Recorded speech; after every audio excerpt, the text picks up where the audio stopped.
Olá pessoal, tudo bem?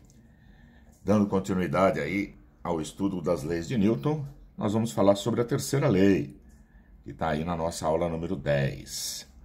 Essa terceira lei recebe o nome de ação e reação. Então, eu iniciaria com duas perguntas. O que significa andar? Andar significa o quê? Uma interação do pé com o chão, com o solo. O pé aplica uma força no solo e o solo aplica uma força no pé. Da mesma forma, o que significa nadar? O nadador puxa a água para trás, a água empurra o nadador para frente. O que nós podemos notar aqui? Que sempre existe interação pé, chão, nadador, água.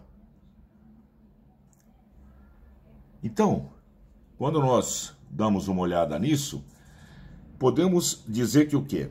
A toda força aplicada por um corpo A, o corpo A no meu caso aqui, posso dizer que é o pé, em um corpo B, que seria o chão, vamos chamar que o pé está fazendo uma ação sobre o chão, corresponderá outra força de mesma direção e intensidade. Caramba, quer dizer que se eu empurro o chão com 50 newtons, o chão faz uma força no meu pé de 5 newtons. Se eu chuto uma bola com 30 newtons de força, a bola faz 30 newtons de força no meu pé. Mas de sentido oposto, reação. Aplicada pelo corpo B no corpo A. Então, é muito importante termos claro o significado de ação e reação. Existem algumas características que são fundamentais em relação à ação e reação. Primeiro, única interação entre dois corpos.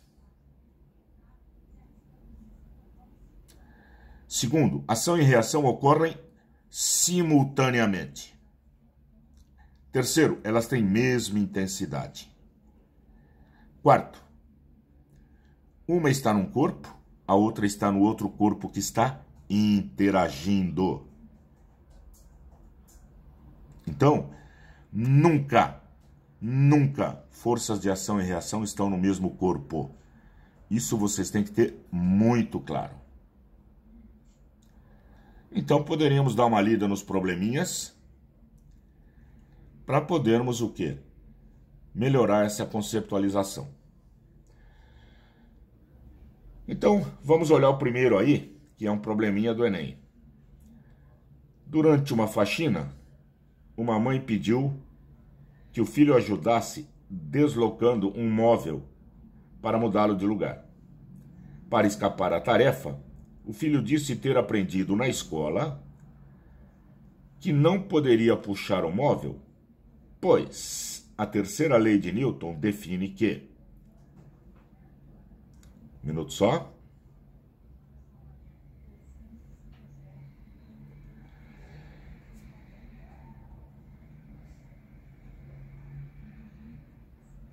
Se puxar o móvel o puxará igualmente de volta, e assim não conseguirá exercer uma força que possa colocá-lo em movimento.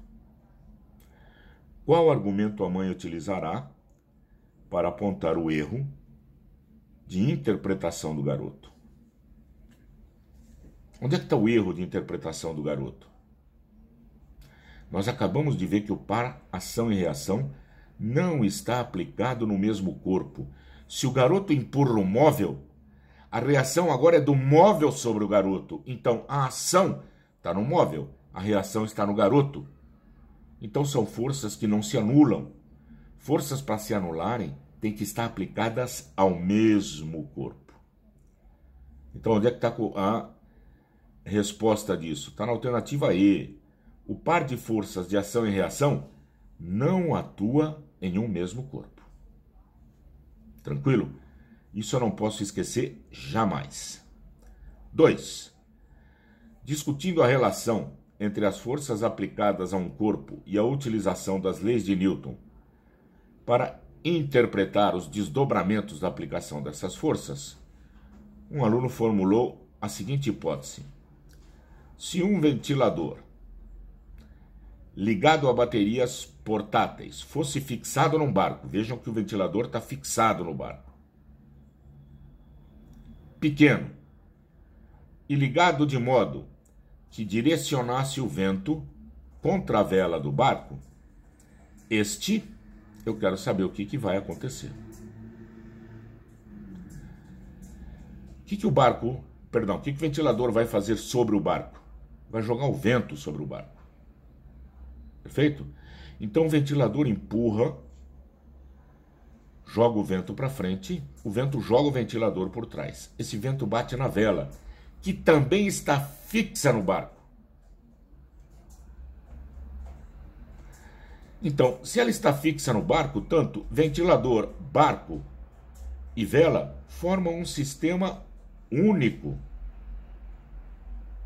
Então não adianta o ventilador jogar ar sobre a vela e o ar empurrar o ventilador para trás, porque é um sistema único. Num sistema único não há o quê? Ação e reação.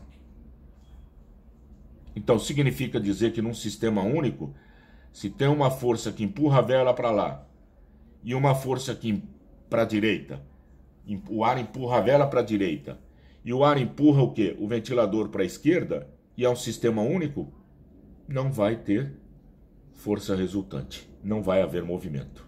Então, alternativa D de dado não apresentaria alteração de sua velocidade. 3. As tirinhas, em geral, buscam relatar situações do cotidiano de forma irônica ou cômica, como a cena retratada a seguir envolvendo os personagens da Turma da Mônica. Considerando o sistema, todos os personagens envolvidos na cena em equilíbrio e utilizando como o princípio da ação e reação a análise de algumas forças presentes na atuação, leva em consideração que, fundamental, eu vou ver com quem cada um dos personagens está interagindo. A Mônica está interagindo com quem? A corda. Ela exerce uma ação na corda, a corda faz uma reação nela. Ela puxa a corda para a esquerda, a corda tenta puxar a Mônica para a direita. Vejam que estão na mesma direção, elas têm mesma intensidade e sentidos o quê? Opostos. E uma está na Mônica, a outra está na corda. O mesmo acontece com o Cascão, com o Cebolinha, com esses outros personagens. E onde é que estaria essa resposta? Na letra C. A força que a Mônica exerce sobre a corda e a força que a corda faz sobre a Mônica formam um par ação e reação. Nas outras, não há par ação e reação. Correto? Até a nossa próxima aula, rapaziada. Um grande abraço.